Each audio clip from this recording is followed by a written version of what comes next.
DJ Umesh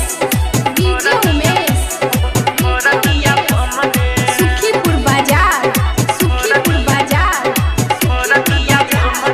अखन आजू सुन रहल छी मां साधु म्यूजिक के प्रस्तुति।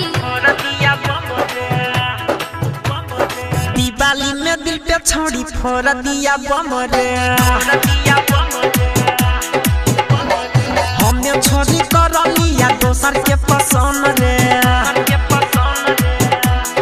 हाँ हाँ दिवाली में दिल पे छोड़ी फोड़ दिया बम रे, हमें छोड़ी कर लिया दोसर के पसंद रे। ये दिवाली में धोखा हमको दिया है, जैसे फूटता है बम दिल को फोड़ा है। मिथल सवा से नहीं जोड़ा लिया है, जैसे फूटता है बम दिल को फोड़ा है। पर बिना से नहीं जोड़ा लिया है।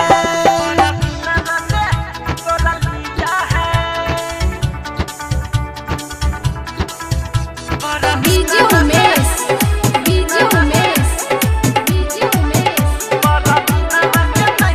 सुखीपुर बाजार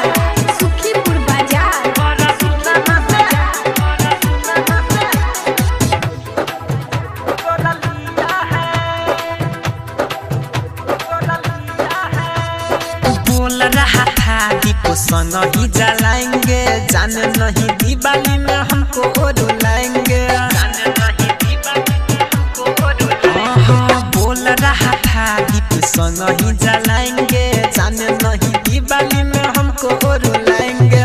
क्या कहूँ भाई तुझे अपन कहानी, छोड़ दिया ओ बढ़ गया परेशानी। जैसे उड़ता है रॉकेट दिल उड़ाया है, जैसे फूटता है बम दिल को फोड़ा है।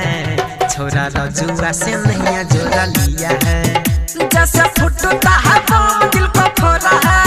छोरा मनोजवा से नहीं जोड़ा लिया है। डीजे उमेश सुखीपुर बाजार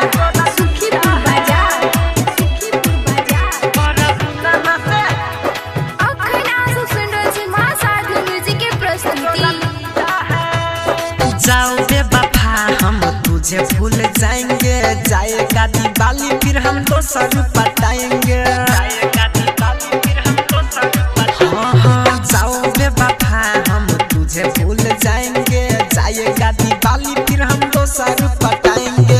जीवन रोशन जी को दिल तोड़ दिया है, गायक राम किस्म को क्यों नहीं हुआ है। दिया लव लेटर उसको हम जलाएंगे, जैसे फूटता है बम दिल को फोड़ा है। डीजे रोना जिसे नहीं जोड़ा लिया है, जैसे फूटता है बम दिल को फोड़ा है। छोरा लुखावा से नहीं जोड़ा लिया है। दिवाली में दिल पे छोड़ी फोड़ दिया बम रे, हमें छोड़ी कर लिया दोसर के पसंद रे। ये दिवाली में धोखा हमको दिया है, जैसे फूटता है बम दिल को फोड़ा है। छोरा विजयया से नहीं जोड़ा लिया है, जैसे फूटता